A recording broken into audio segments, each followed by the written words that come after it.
ये तो सब डिस्कशन हो गया था, टाइप 7 शुरू हुआ था ना।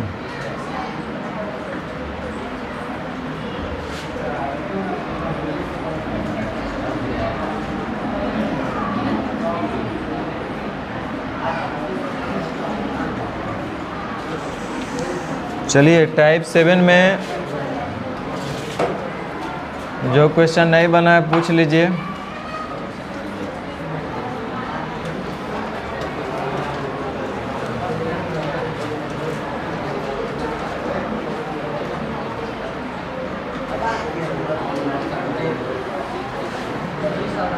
कि लाइन से बताते चलें, लाइन से बता दें।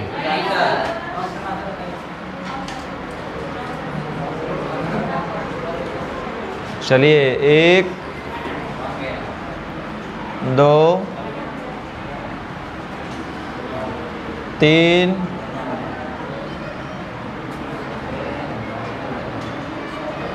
4 5 6 7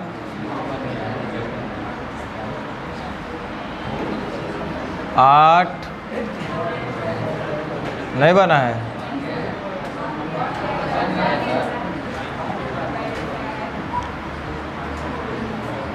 9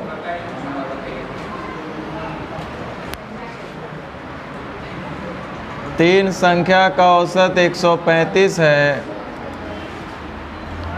उनमें सबसे बड़ी संख्या 195 है।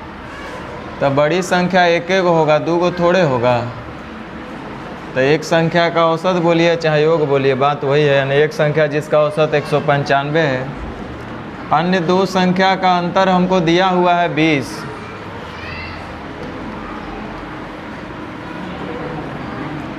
तो अंतर दिया है तो हम चाहेंगे कि किसी तरीके से इनका योग निकाल लें।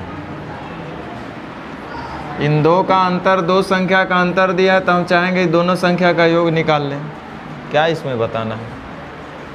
चलिए कोई बात नहीं। ज़्यादा लेके जा रहा है इसलिए नुकसान होगा। कितने का? तो 60 का। तो 1 से 60 का तो 1 रहा। अब बटा कै के लिए? 2 के लिए। यानी आपका औसत निकल गया 105, ये दो संख्या का। तो बच्चा ही बोलेगा एक मतलब जोड़ जाड़ के ही होगा 210। अब इसमें से क्या पूछ रहा है?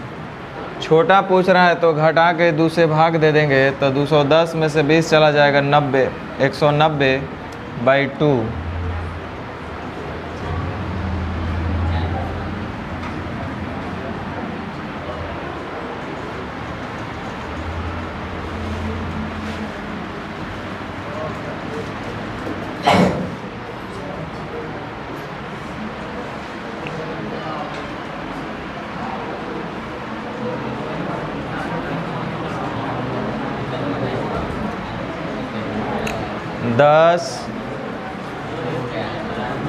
सेम ऐसा ही क्वेश्चन है। देखिए 4 का औसत 72.5 है। इनमें से सबसे बड़ा पूर्णांक तो बड़ा होगा तो एक होगा, वो 117 है। तथा सबसे छोटा तो वो एक होगा, वो 15 है। और जो शेष 2 को बच गया उनका अंतर दिया हुआ है। इन दो का अंतर दिया हुआ है तो हम चाहेंगे कि इन दोनों का योग भी निकाल लें।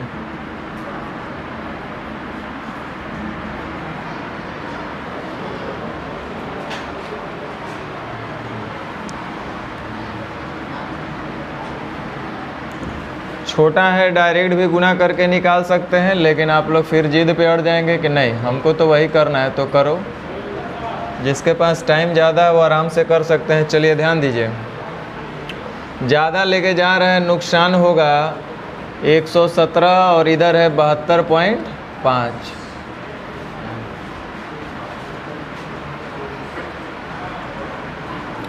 यानी कि 44.5 का। तो 1 से 44.5 का तो आगे भी 44.1 ही है। कम लेके जा रहा है फ़ायदा होगा इसलिए प्लस। 72.5 इधर है 15,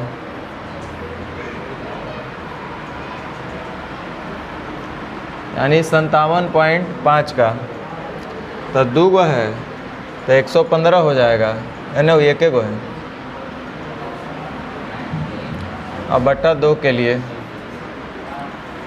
अब यहाँ पे हम लोग देख रहे हैं 57.5, यहाँ पे हम फाइनली इसको बोल देते हैं 0, 7 में से 4 गया 3, अब 5 में से 4 गया 1, 13, यानी कि कुल मिलाकर के यहाँ पे 13/2 है। 13/2 का मतलब 6.5 और जुड़ जाएगा, तब 72 और 6 78 और 1 79, तो योग जो हो जाएगा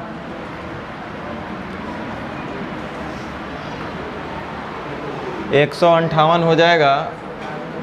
इसमें बड़ा पूछ रहे हैं आपसे, तो बड़ा पूछेगा तो जोड़ के दूसरे भाग, तो 158 और 12 70, 170/2 50 और 35 85।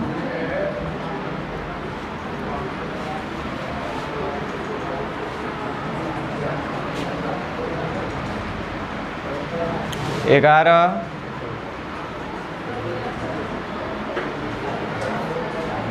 बन गया है कि बता दे? 12, 13,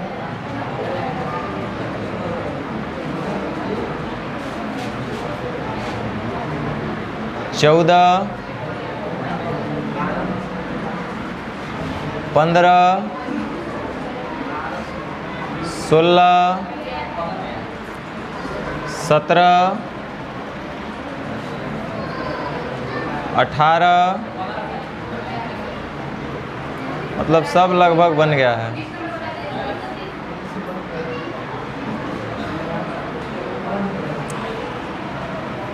हमको पता है कि कॉपी चेक करेंगे तो लगभग नहीं मिलेगा, इसलिए हम चेक भी नहीं करेंगे, हमको क्या लेना देना है।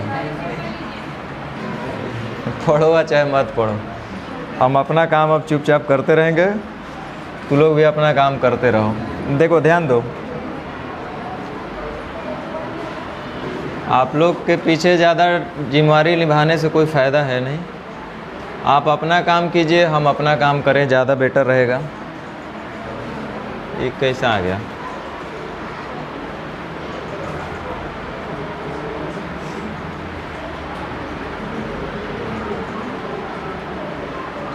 गलती से इसमें डाल दिया है, चलो इसको अभी फ़िलहाल हम छोड़ देते हैं।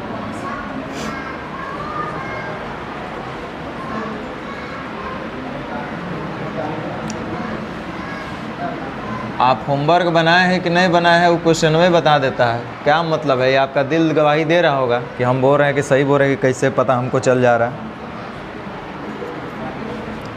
चलिए ध्यान दीजिए, कुछ बात को समझ लीजिए। अब बात मत कीजिए नहीं तो छुट्टी दे देंगे। अभी हम लोग जिस कॉन्सेप्ट का यूज करके क्वेश्चन को बनाएंगे उसको हम लोग बोलते हैं एलिगेशन। मेनली इसको हम लोग मिक्सचर चैप्टर में पढ़ते हैं।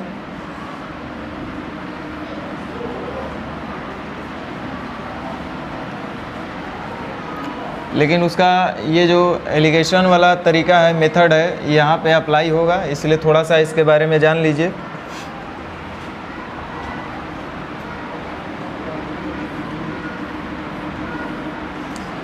मान लीजिए कि यहाँ ए, बी और सी 3 वैल्यू दिया हुआ है, तो ए बी सी ज़्यादा आपको बताने से कुछ फ़ायदा है नहीं। आपको उतना बता देते हैं जितना से आपका काम बन जाए और आपका सर दर्द भी नहीं हो।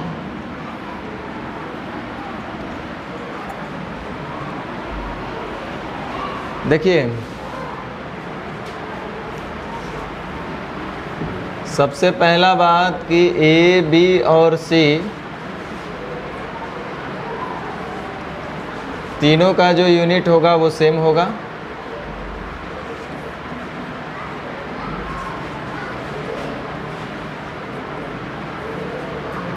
सेम होगा या सेम होना चाहिए। पॉइंट नंबर 2,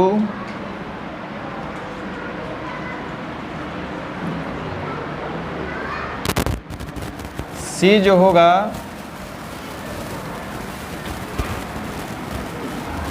ए और बी के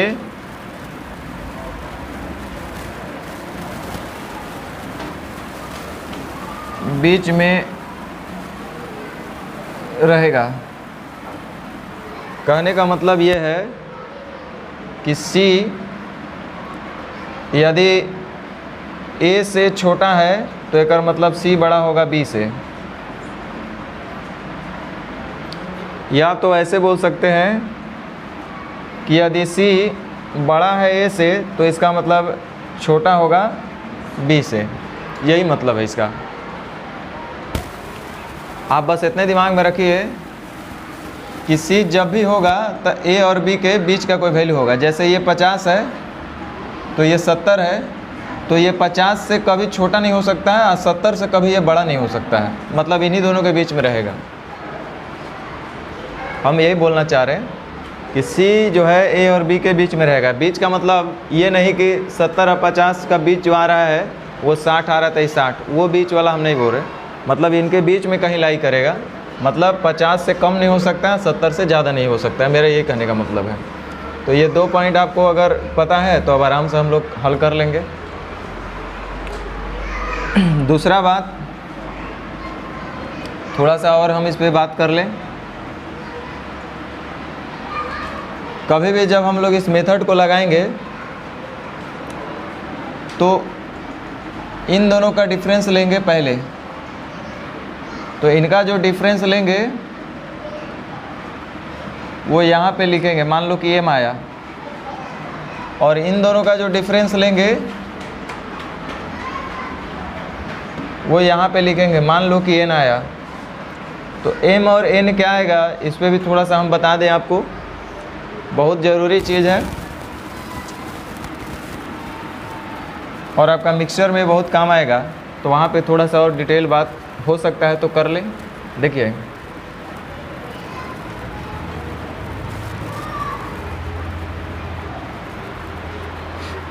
मान लो ए के बदले पे हम लिख दिए, लिखा है 20 रुपये प्रति केजी।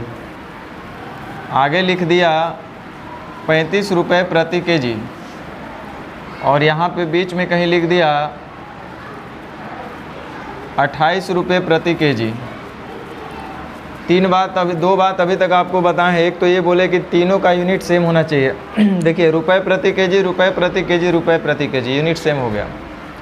दूसरा बात बोले कि ये जो बीच वाला वैल्यू होगा हमेशा एक से छोटा और एक से बड़ा होगा, माने दोनों के बीच में ही आएगा ये। इससे क्या फ़ायदा होगा, क्या जानकारी मिलेगा, इससे आपको यही पता चलेगा कि हमको क्या इस क्वेश्चन में एलिगेशन लगाना है अथवा नहीं लगाना है। जल्दी जनरली ये क्वेश्चन नए बच्चे को पकड़ में आता नहीं है, तो आप इस चीज़ को ध्यान रखिएगा तो आप समझ सकते हैं कि हाँ इसमें एलिगेशन लगेगा। अब हम बोले कि इनका डिफरेंस जब इधर लिखिएगा तो 28 और 35 का डिफरेंस आ रहा है 7, इधर 28 और 20 का डिफरेंस आ रहा है 8। तो ये जो 7:8 आया, ये क्या चीज़ का रेशियो आएगा ये समझना है आपको। तो ध्यान दीजिए, जो प्रति के बाद वाला आपका यूनिट रहेगा, जैसे यहाँ प्रति के बाद केजी है, यहाँ प्रति के बाद केजी है, प्रति के बाद केजी है, यूनिट तो सेम रहना ही है ना। लेकिन प्रति के बाद वाला जो यूनिट होगा, जैसे प्रति के बाद वाला यूनिट केजी है, तो ये केजी का रेशियो आएगा। अर्थात हम इसको बोलेंगे केजी रिप्रेजेंट करता है किसको, वेट को। केजी का रेशियो कहने का मतलब केजी रिप्रेजेंट करता है, केजी यूनिट है वेट का, यानी ये वेट का रेशियो आएगा, आपका वजन का अनुपात आएगा। जैसे एक बार फिर से हम बोलते हैं,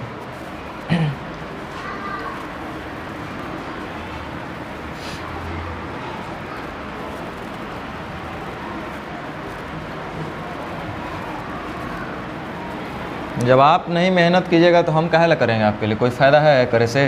कोई फ़ायदा नहीं है। भैंस के आगे बीन बजावे, भैंस रात पगुरा है। तो ज़्यादा टेंशन लेने से बढ़िया है कि अपना चुपचाप काम करते रहिए, बेवकूफ़ बनाते रहिए। लड़का चाहता है कि हमको बेवकूफ़ बनाइए आप। तो आप लोग उसी लायक हैं। होमवर्क बनाना नहीं है करने, तो हम कहला आपको बरियारी कहें कि नहीं होमवर्क बनाओ, मत बनाओ। नहीं बनाओगे तो ज़्यादा बढ़िया रहेगा। चलो ध्यान दो, इधर लिखा हुआ है 20% लाभ, यहाँ लिख दिया 32% लाभ, और यहाँ पूरे में लिख दिया मान लो कि 26% लाभ। जरूरी नहीं कि हर जगह लाभ ही लिखे, हानि भी लिख सकता है। 20% लाभ, 32% हानि भी लिख देते कोई दिक्कत नहीं, क्योंकि लाभ हानि का यूनिट सेम है, क्रयमूल्य पे ही होता है। तो यहाँ जो रेशियो आएगा वो क्या चीज़ का आएगा, थोड़ा सा समझ लेना चाहिए। देखो यहाँ जो 100 रुपया में 20 रुपये का जो लाभ आ रहा है, प्रति 100 रुपया में 20 रुपये का लाभ, तो ये प्रति के बाद जो आपका यूनिट लगा हुआ है गौर से देखिएगा तो क्रय मूल्य का, प्रति के बाद जो आपका यूनिट आ रहा है वो क्रय मूल्य का आ रहा है, यानी कि यहाँ जो आपका रेशियो देगा वो क्रय मूल्य का देगा। एक बार फिर से हम बोलते हैं, लिखा है 20 किलोमीटर, पहले चले हम कुछ दूरी 20 किलोमीटर प्रति आवर के स्पीड से, मान लो लिख दिया हमने ट्रेन से चला है 20 किलोमीटर प्रति आवर और कार से चला है 30 किलोमीटर प्रति आवर के स्पीड से, और ओवरऑल जब हम अपना स्पीड निकाल रहे हैं तो मेरा ओवरऑल जो स्पीड आ रहा है, एवरेज स्पीड जो आया, पूर्णतः जब हम कैलकुलेट किए स्पीड का तो पता चला मेरा स्पीड जो आ रहा है वो 24 किलोमीटर प्रति आवर आया। तो ध्यान दीजिए, ऐसे में बहुत यहाँ पे मिस्टेक करते हैं लोग। आप देखो 24 और 6 30, 20 और 4 24, 2 दूनी 4 2 3 6, यानी कि 3:2। तो ये जो 3:2 आएगा वो क्या चीज़ का रेशियो आएगा, आवर रिप्रेजेंट करता है टाइम को, यानी कि यहाँ टाइम का रेशियो आपका आएगा, ना कि डिस्टेंस का, ना ही स्पीड का। तो उम्मीद करते हैं इतना में आप समझ गए होंगे।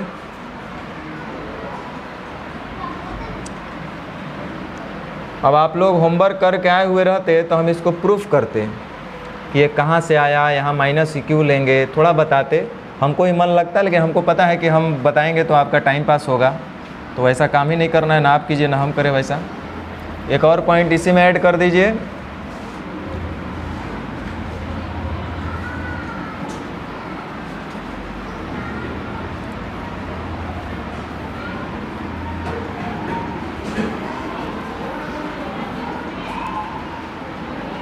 प्रति के बाद वाला जो यूनिट होगा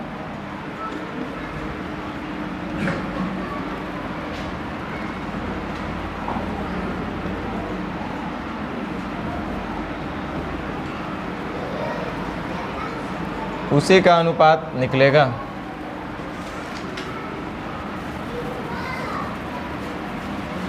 तो इस एलिगेशन मेथड का ये तीनों बेस पार्ट है जिसको आपको जानना होता है। इतना भी अगर आप जानते हैं तो मतलब समझिए कि पूर्णतः आप लगभग 80% आप इस चीज़ को जान रहे हैं। हालांकि इसमें तो इतना ही जानना है, लेकिन एलिगेशन में थोड़ा सा और डेप्थ में जब जाइएगा तो ज़्यादा बेटर होगा, क्योंकि एलिगेशन में जब क्वेश्चन को थोड़ा सा घुमाता है, टिपिकल बनाता है, तो अगर आप थोड़ा सा डेप्थ में समझिए रहिएगा तो आप आराम से थोड़ा कर पाइएगा।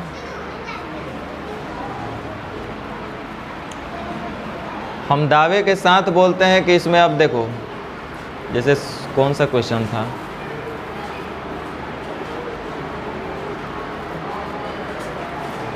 दावे के साथ बोल रहे अपने अपने आत्मा से पूछना, हम किसी कॉपी चेक नहीं करने जाएंगे कि क्वेश्चन कई लोग से बना था। अरे वो तो आत्मा जान रहा होगा जिससे बना होगा नहीं बना होगा, हमको क्या बोलना है। हम तो, मेरा काम है बता देना कि जो हम बोल रहे हैं वास्तव में सही बोले कि गलत बोले। जिससे नहीं बना होगा उसको पता चल रहा होगा कि जब हम बोले तो सही बोले गलत बोले। इससे क्या जाहिर होता है कि तुम बना के नहीं आए हो, बना कर आता तो ज़रूर पूछता। और हमको विश्वास है कि बनवे नहीं किया होगा 100% लोग सही, हमको विश्वास है। ऐसा ऐसा इसमें 3-4 क्वेश्चन है।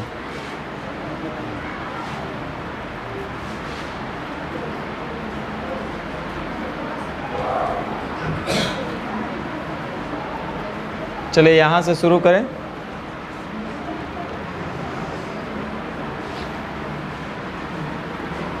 पहचान बहुत सरल है इसका, आप रट के पहचान पता कर सकते हैं। देखिए, किसी परीक्षा में 100 उम्मीदवारों द्वारा प्राप्त अंकों का औसत 30 है। 100 का मतलब टोटल जितने भी विद्यार्थी होंगे तो अभी तक तो 100 दिख रहा है, उसमें से उनका औसत जो दिख रहा है 30 दिख रहा है।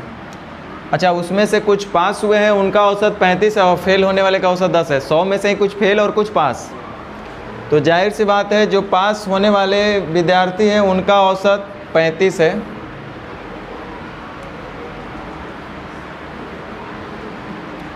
जो फेल होने वाले विद्यार्थी हैं उनका औसत 10 है।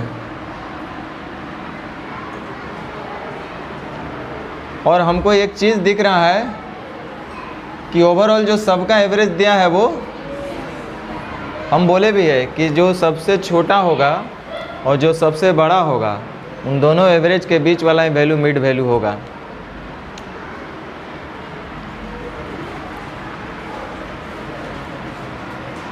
अब इन दोनों का अंतर लेंगे तो इधर 20 आएगा, इसका अंतर लेंगे तो इधर 5 आएगा, तो 5 का 20 अर्थात 4:1।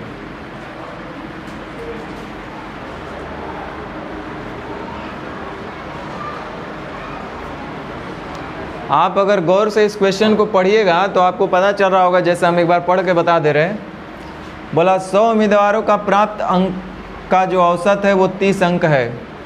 इसका मतलब 30 अंक प्रति स्टूडेंट, प्रति के बाद लिखा नहीं है वहाँ पे जैसे, लेकिन औसत 30 बोला तो क्या बोलना चाह रहा है, 30 अंक प्रति छात्र, यानी कि प्रति के बाद आपका स्टूडेंट लगा हुआ है, आप सोचेंगे तब, यानी कि ये जो रेशियो आएगा विद्यार्थियों की संख्या का आएगा।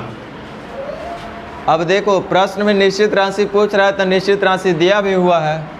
कुल विद्यार्थी जो है 100 है, उसी में से कुछ फेल और कुछ पास हुए हैं, तो कुल विद्यार्थी 100 और यहाँ पे हमको दिख रहा है टोटल 4 और 1 5। अगर पास वाले का पूछेगा तो 4 से गुना, फेल वाले का पूछेगा तो 1 से गुना। पूछ क्या रहा है, तो परीक्षा में उत्तीर्ण उम्मीदवारों की संख्या तो कैसे गुना, 5 से 20 बार में 20 चौका 80।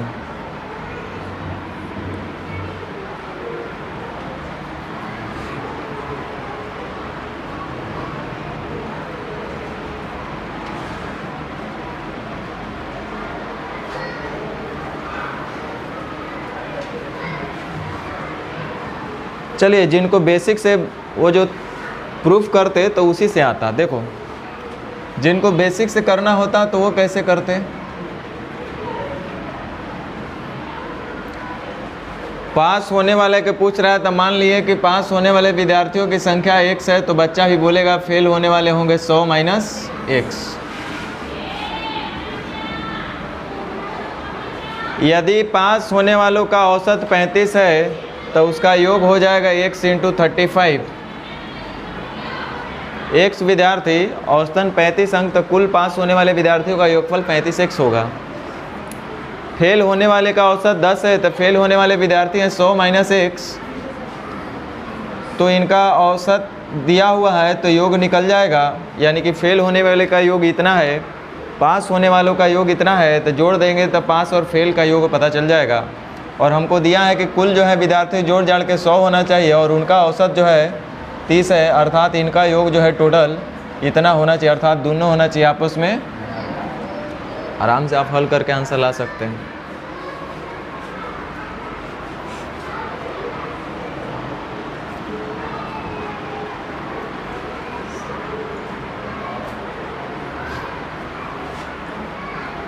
करा एक विद्यालय में सभी कर्मचारी का औसत दिया हुआ है, टोटल का दिया हुआ है, उनमें से 2 अलग अलग टुकड़ा होगा, उनका भी दिया होगा। उनमें से 20 का औसत 12,000 है और शिक्षकों के अतिरिक्त कर्मचारी का जो औसत है वो 5,000 है। 2 चीज़ें, टीचर हैं और एम्प्लॉय है। अतिरिक्त कर्मचारी जो भी हो टीचर के अलावे, टीचर भी एक तरह का एम्प्लॉय है, हम कुछ उसको ये एम्प्लॉय मान लिया अदर वाले को। तो 20 गो शिक्षक है जिसका औसत दिया है 12,000 और जो कर्मचारी है उसका औसत है 5,000। और आप गौर से देखिए पूरे का वेतन दिया हुआ है, सभी कर्मचारी का वेतन है 10,000, तो 5,000 और 12,000 के बीच में 10,000। क्योंकि औसत जब भी पूरे का निकालेंगे तो हम अगर कहें कि 5 और 10 का औसत बताइए तो कभी भी 5 से कम नहीं हो सकता, 10 से ज़्यादा नहीं हो सकता है। तो यानी कि पूरे का जब भी औसत देगा तो बीच में होगा, तो बीच में तो पोजीशन यहीं पे है। तो यहाँ डिफरेंस 5000 आएगा और यहाँ डिफरेंस 2000 का आएगा। 1000 से कट जाएगा यानी 5:2। अब 5:2 क्या आया, तो संख्या का रेशियो, क्योंकि यहाँ पे लिखा हुआ है औसत वेतन शिक्षक का, यानी कि 12,000 रुपये प्रति शिक्षक, 5,000 रुपये प्रति कर्मचारी, यानी उनके संख्या का रेशियो दिया हुआ है, संख्या का रेशियो निकलेगा। अब प्रश्न में देखिए निश्चित राशि पूछ रहा है, उसके लिए दिया भी है कि कुल जो है 20 गो टीचर है। टीचर कै गो है, और हमको दिख रहा है टीचर रेशियो में कितना है 5। पूछ रहा है अतिरिक्त कर्मचारी की संख्या, तो कैसे गुना,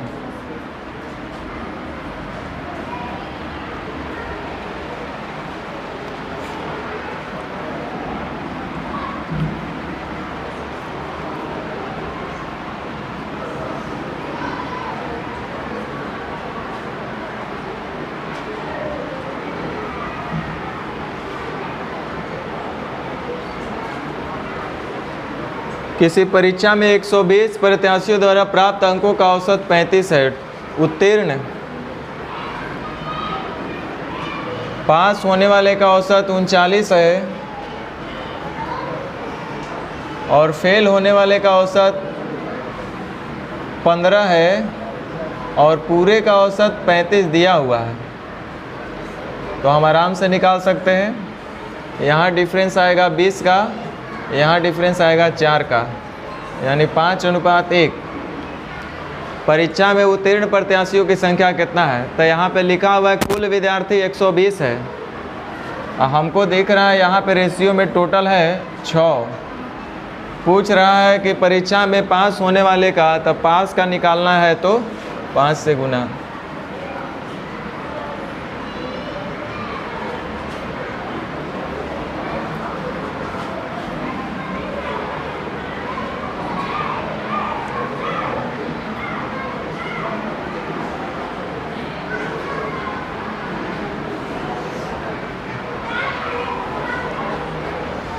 करे किसी कक्षा में विद्यार्थियों के प्राप्त अंकों का औसत, विद्यार्थी का मतलब टोटल हो जाते हैं, टोटल जो भी विद्यार्थी होंगे उनका औसत 68 है। लड़कियों का औसत 80 है और लड़कों का औसत 60 है। गर्ल्स का औसत दिया हुआ है 80, बॉयज़ का है 60 और टोटल सबका है 68। यहाँ पूरे का औसत, यहाँ अलग अलग ग्रुप का औसत। डिफरेंस यहाँ पे आएगा इधर 60 68 में 8 का, यहाँ डिफरेंस आएगा 12 का, यानी कि 2:3। यानी हम बोलेंगे कि गर्ल्स की संख्या 2 होगा तब बॉय की संख्या 3 होगा। कह रहा कितने % विद्यार्थी लड़के हैं, तो कुल विद्यार्थी हैं 5, जिसमें से लड़का पूछ रहा है तो लड़का हो रहा है 3, प्रतिशत में पूछा इसलिए गुना 100, यानी कि 60%। जब परसेंटेज पढ़िएगा तो थोड़ा इसको और फास्ट किया जा सकता है। 3 2 5 को क्या ऐसा कर दे कि 100 बन जाए, तो 5 20 100, तो यानी 20 दूनी 40 और 20 30 60, यानी ये 40% होंगे तो ये 60% होंगे।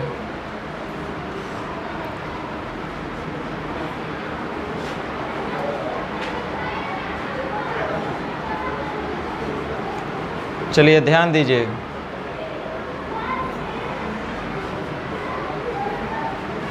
करें किसी कक्षा में सभी छात्रों का औसत लंबाई a सेंटीमीटर है। इनमें से 10 का औसत जो है 20 सेंटीमीटर है और शेष का औसत c सेंटीमीटर है, और जितने भी छात्र हैं उनका टोटल का औसत a सेंटीमीटर है। तो इनका डिफरेंस यहाँ लिखेंगे, इनका डिफरेंस यहाँ लिखेंगे। ध्यान इस बात का देना पड़ेगा कि a यदि c से बड़ा और b से छोटा, या तो b से बड़ा तो c से छोटा, मतलब इन दोनों के बीच में ही होगा। ना तो c से ये छोटा हो सकता है, ना तो b से ये बड़ा हो सकता है। देखो कंडीशन लगा दिया है कि A is greater than C। A जो है C से बड़ा है, तो A अगर C से बड़ा है तो डिफरेंस लेंगे तो A में से ना C को घटाएंगे, तो A माइनस C। अच्छा रुक जाओ, अब दिमाग लगाओ। यदि यहाँ पे C छोटा हो गया A से, तो एक मतलब B बड़ा होगा A से। एगो 20 है, एगो 35 है और एगो 26 है। तो अगर एक जगह A बड़ा है तो इससे ये बड़ा है, तो एक से एकदम छोट होगा, एकदम कंफर्म है, बीच में रहेगा ना दोनों से, एगो से बड़ा और एगो से छोटा बीच में रहेगा। तो C जो है एगो से छोटा हो गया, या यूँ बोले कि ये जो है एगो से बड़ा हो गया तो एगो से छोटा होगा, तो ये होगा B माइनस A। लिख भी दिया है B is greater than C। तो ये जो रेशियो निकला, क्या चीज़ का निकलेगा? सभी छात्रों के औसत लंबाई A है, मतलब A सेंटीमीटर प्रति छात्र, ऐसा यानी कि छात्रों की संख्या का रेशियो निकला होगा। आपसे पूछ रहा है कि कक्षा में छात्रों की संख्या बताइए, माने टोटल कितने छात्र हैं। तो दिया हुआ है कि इधर है 10 गो, 10 छात्र का औसत लंबाई B था ना, यानी इधर है कितना रेशियो में A माइनस C। हमसे पूछ रहा है कि छात्रों की संख्या बताइए टोटल, तो टोटल यही मिला करके होंगे ना, तो A से A कट रहा है यानी कि B माइनस C।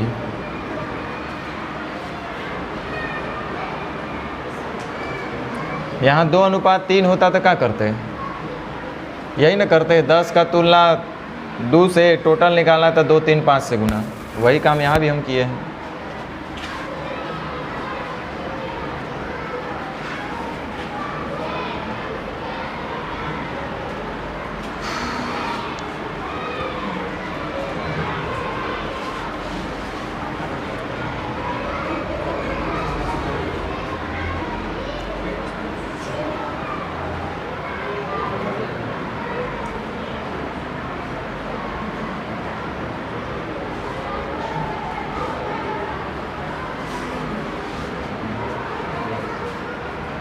करे 10 गेंद में से कुछ लाल है और बाकी सफ़ेद है, सभी गेंदों का मूल्य औसत दिया 28। यदि लाल का जो औसत है वो 25 है और जो सफ़ेद है उसका औसत 30 है और पूरे का औसत दिया हुआ है शायद 28। तो 28 और 2 30, 28 और 3, यानी कि इनका रेशियो निकल गया 2:3। टोटल गेंद का संख्या दिया हुआ है 10 और यहाँ पे हमको दिख रहा है 5। तो पूछ रहा है सफ़ेद गेंद की संख्या क्या होगी, तो कैसे गुना?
ये जो आपका टाइप 9 है, रिपीटेशन वाला क्वेश्चन है 4, 3, 6, ठीक है।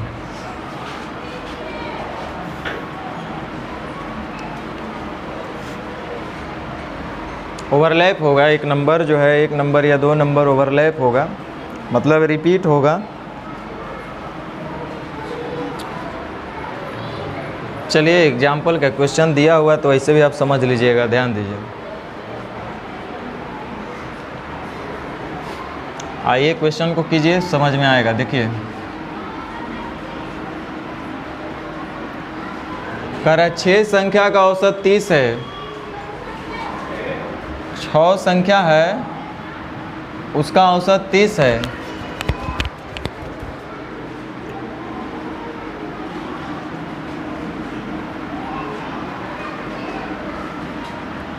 टोटल 6 संख्या है। अब कोई भी हो, लेकिन हम गिनती कर लिए, पहला संख्या, दूसरा संख्या, तीसरा संख्या। तीसरा संख्या कौन है हमको ये सब नहीं पता है, बस इतना पता है कि जो भी होंगे वो टोटल 6 संख्या हैं। कह रहा इनमें से प्रथम 4 का औसत 25 है। ध्यान दीजिए, जैसा ही हम बोलेंगे प्रथम 4 तो ये आएंगे, प्रथम 4 में ये आएगा। अंतिम 3, तो अंतिम से 3 लेंगे तो कौन आएगा?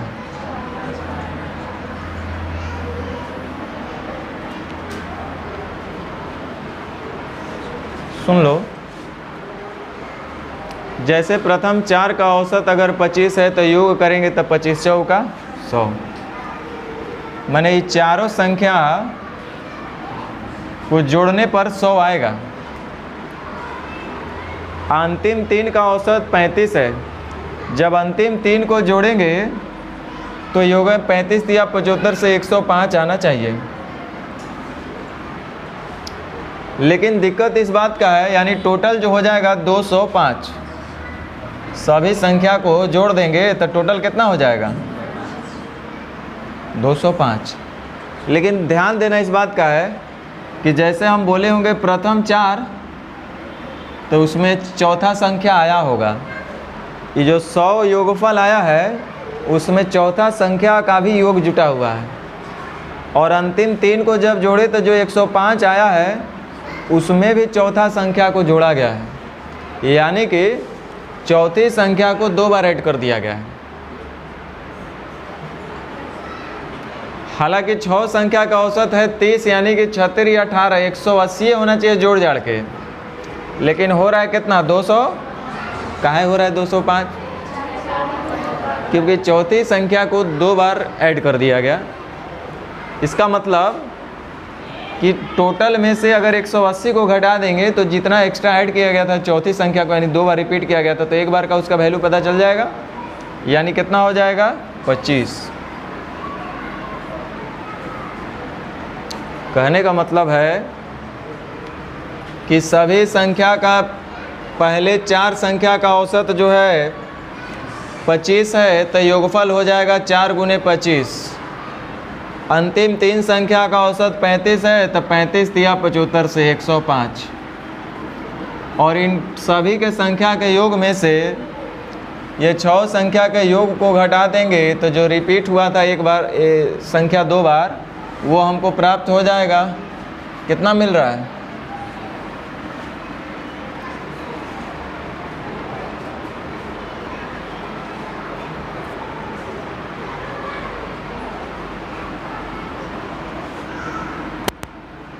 चलिए, आप रिपीटेशन वाला क्वेश्चन को चाहे तो ऐसे भी बना सकते हैं। ध्यान दीजिए,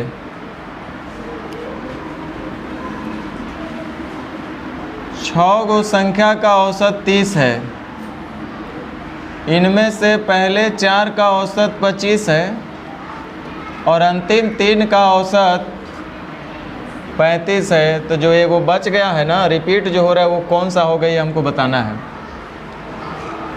जो रिपीट हो रहा है, ऐसे 4 3 7 1 8 मत जोड़िए, इस 7वें में एगो हम बोल रहे हैं कि कौन है, या इसको हटा दीजिए। 4 3 7 गो इधर हो रहा है, 6 गो होना चाहिए था, 6वें संख्या हो रहा है 7 संख्या। तो एक जो रिपीट हो रहा है, ओवरलैप हो रहा है, वह संख्या पता अगर करना होगा तो ध्यान दो, अभी तक हम लोग पढ़े थे कम लेकर जाएगा फ़ायदा होगा, ज़्यादा लेकर जाएगा नुकसान होगा। लेकिन यहाँ पे ऐसा कुछ नहीं करना है। रिपीट वाले में कम लेकर जाएगा तो कम ही ले जाने देना, माइनस का चिन्ह देना, ज़्यादा लेकर जाएगा तो प्लस का चिन्ह देना। जैसे हम देखो क्या बोल रहे हैं, कम लेकर जा रहा है माइनस का ही चिन्ह देगा, नियमतः फ़ायदा होना चाहिए था तो प्लस, लेकिन कम लेके जा रहा है इसलिए हम क्या दे दिए? माइनस। कितना कम लेके जा रहा है? 5, तो 4 से 5 चौका, ज़्यादा लेके जा रहा है इसलिए प्लस। कितना ज़्यादा लेके जा रहा है 5, तब 5 ती आए तो -20 + 15 घट करके कितना आएगा -5 + 30 और -5 कितना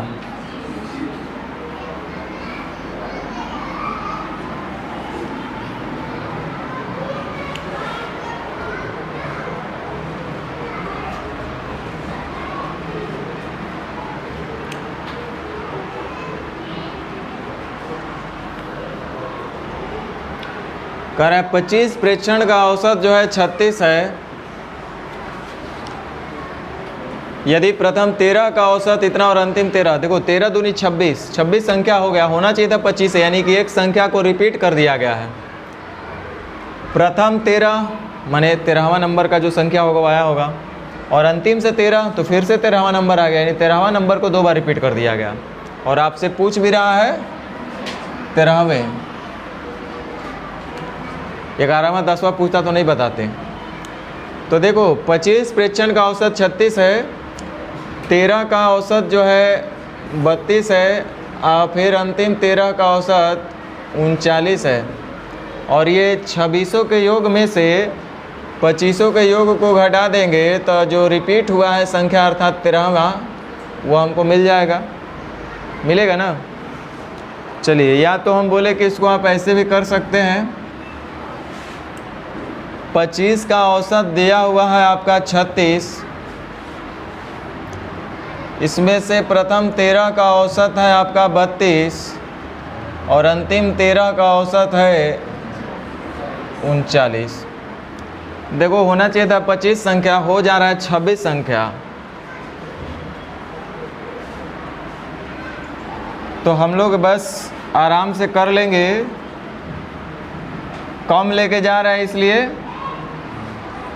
रिपीटेशन में जैसा कह रहा है वैसा ही करना। माइनस कितना कम लेके जा रहा है 4, तो 13 चौके बम, ज़्यादा लेकर जा रहा है इसलिए प्लस, कितना ज़्यादा 3, तो 13 तिया तो 13 और रह गया माइनस में ना, तो 36 में से 13 चला गया, कितना बचेगा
चलिए छोटा छोटा ले लेते हैं। 1 2 3 4 5, ये 5 संख्या है। पहली संख्या 1 है, दूसरी संख्या 2 3 4 5। इसका आपसे औसत पूछा गया कि औसत बताइए। तो औसत बराबर योग बट्टा संख्या। औसत आएगा आपका कितना? 3।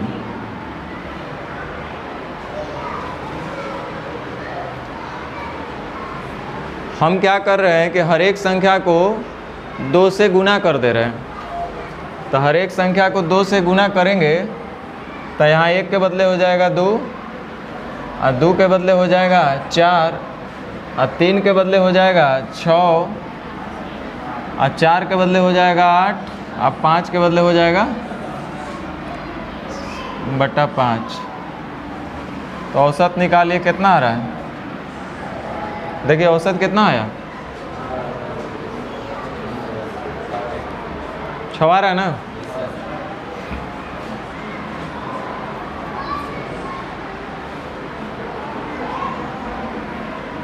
हम हर एक संख्या को 3 से गुना कर देते हैं। तो 3 2 तिहाई 6, 3 तिरिका 9, 4 तिहाई 12, 5 तिहाई 15, और बटा 5। तो एवरेज कितना आ जाएगा?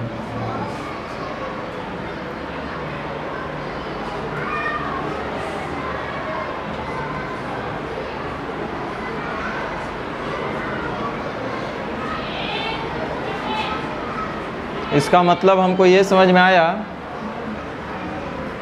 कि जो चेंजेस हम लोग संख्या में करेंगे वही चेंजेस एवरेज में हो जाएगा। संख्या को जैसे ही हम डबल किए तो औसत भी डबल हो गया। संख्या को जैसे ही हम 3 गुना किए तो औसत भी 3 गुना हो गया। 3 तिरिका 9, संख्या डबल किए तो औसत भी 3 गुना 6। यानी अगर कहीं गलती से बोले कि 5 संख्या का औसत 10 है, अगर सभी संख्याओं को 3 गुना कर देंगे तो औसत कितना होगा? तो 10 तिहाई 30 हो जाएगा। 5 संख्याओं का औसत 15 है, सभी संख्याओं को आधा कर देंगे तो औसत कितना होगा? 7.5। 10 संख्याओं का औसत 15 है, सभी संख्याओं को 5 गुना कर देंगे तो औसत कितना होगा? 75 होगा। माने जो चेंजेस संख्या में होगा वही चेंजेस औसत में होगा।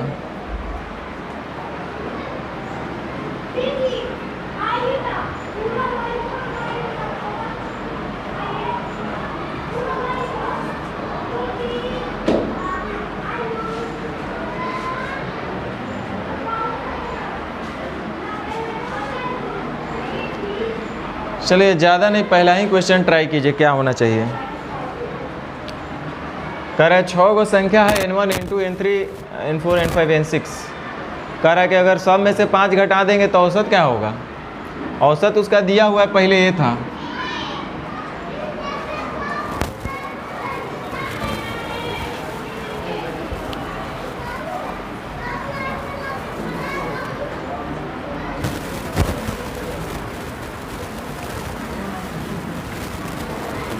चलिए हम मान लेते हैं 10 है, 15 है, 20 है, 25 है, 30 है, 35 है। 6 गो संख्या हम ले लिए, कोई भी 10, 15, 20, 25, 30, 35। ज़रूरी नहीं है कि इसी क्रम में वो हो, ऐसा वो बोला नहीं। हम अपने सुविधा के लिए नंबर लिए। तो इनका जब हम औसत निकालेंगे तो 22.5 आएगा। कितना आएगा? आप हल करके देख लीजिए, 22.5 आएगा। कह रहा है कि सब में आप जो है 5 घटा दीजिए। तो सब में 5 घटाइएगा तो ये कितना हो जाएगा? 5, 10, 15, 20, 25, 30। तो अब जो इनका औसत होगा 17.5 होगा। देख लो, निकाल करके चेक करो आप, इसका औसत 17.5 हो रहा है कि नहीं हो रहा है। अभी आगे आपको पढ़ाएंगे ये जो भी रियल नंबर के जितने भी है, ऑड नंबर, इवन नंबर का जितना भी नंबर है, उनका एवरेज क्या उसका रिलेशन है। तो देखो, संख्या में सब में 5 का कमी किए तो औसत भी 5 कम हो गया। सभी संख्या में 10 जोड़ देंगे तो औसत भी 10 बढ़ जाएगा। सभी संख्या में 10 घटा देंगे तो औसत भी 10 घट जाएगा। संख्या को दुगना कर देंगे तो औसत भी दुगना हो जाएगा। संख्या को आधा कर देंगे सबको तो औसत भी आधा हो जाएगा।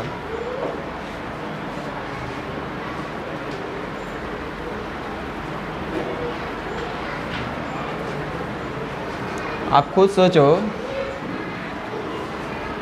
एक वर्ड बार बार यूज कर रहे हैं कि प्रत्येक में 5 बढ़ा दिया जाए, तो बच्चा बोलेगा कि प्रत्येक में आप 5-5 जोड़ रहे हैं, मैंने औसत में आप 5 बढ़ा रहे हैं, सीधा सी बात है।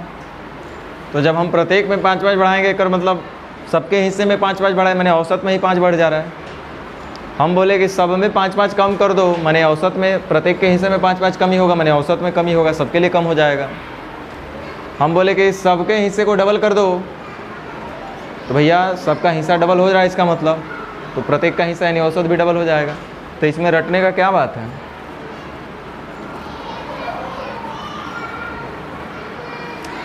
इसीलिए हम आपको सीधा एक वर्ड में बोले,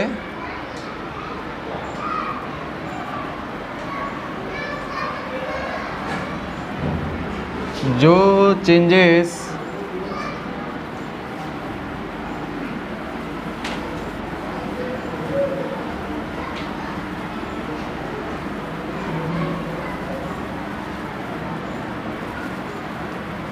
होगा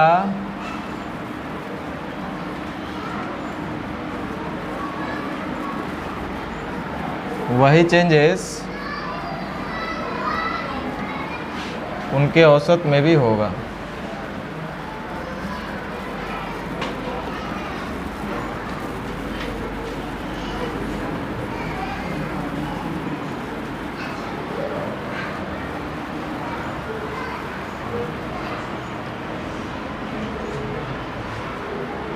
जैसे यहाँ पे लिखा है 6 को संख्या है n1 n2 n3 n4 n5 n6, जिसका एवरेज दिया हुआ है a है। जिनको नियम अनुसार बनाना होता वो क्या करते भैया, तो n1 जोड़ n2 जोड़ n3 जोड़ n4 जोड़ n5 जोड़ n6 का औसत दिया हुआ है a, तो औसत बराबर होता है योग बट्टा संख्या, इतना बराबर दिया हुआ a।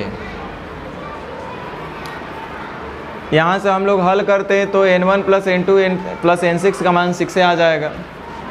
कह रहा है कि अगर प्रत्येक संख्या में 5 घटा देंगे तो यानी कि n1 माइनस 5 जोड़ n2 माइनस 5, या डायरेक्ट बोलते 6 × 35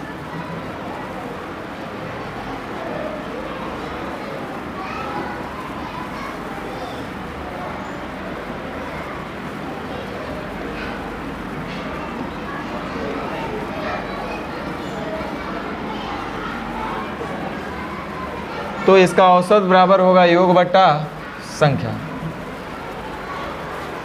यहाँ से हम लोग देख लेते हैं n1 प्लस n2 बराबर हम डायरेक्ट रख लेंगे कितना 6a। अरे n1 n2 3 n6 के बदले डायरेक्ट क्या रख सकते हैं 6a। तो 1 2 3 4 5 6 इसका मान हम रख दिए डायरेक्ट 6a। और ये आप -30 अब बट्टा 6, तो 6a -30 बटा 6, 6 खत्म 6 × 35 a माइनस 5।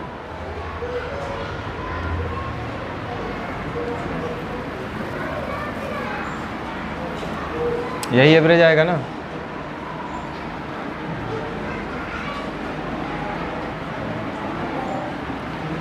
यानी एवरेज कितना कम हो जाएगा 5।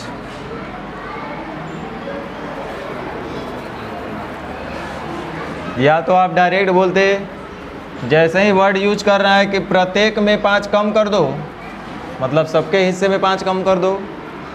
सबके हिस्से का मतलब जो भी उनका हिस्सा था पहले औसत था उसमें कम कर दो।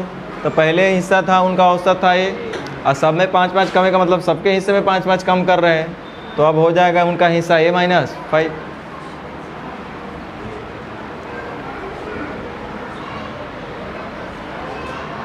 कह रहा है कि 15 का औसत 15 है, यदि प्रत्येक में से 3 घटा देंगे तो नया औसत क्या होगा। जब सब पहले से तो औसत था 15 का, सबके पास पहले 15-15 चॉकलेट दिए हुए थे, अब बोला कि सबके हिस्से से 3-3 चॉकलेट निकाल दो, तो जाहिर सी बात है कि तब 12-12 बचेगा सबके पास, नहीं होगा।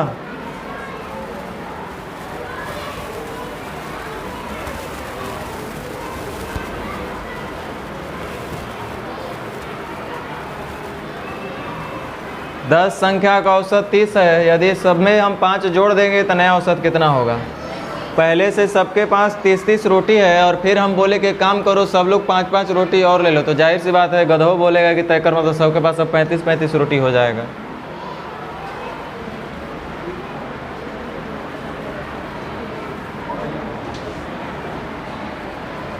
सेम वही कॉन्सेप्ट पे ये सब क्वेश्चन है।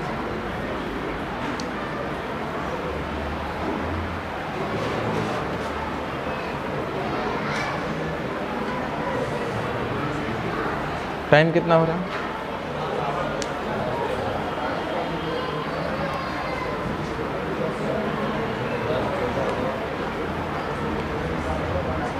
छोड़ दीजिए, आपको होमवर्क तो बनाना भी नहीं है, काहे ला इतना बताएंगे।